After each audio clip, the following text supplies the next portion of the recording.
Alam mo na, di ka na sa buong puso ko.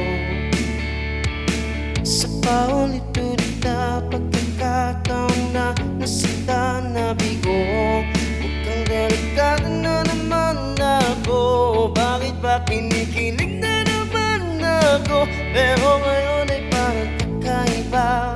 Pag nakatingin sa iyong mata, ang mundo ay kalma.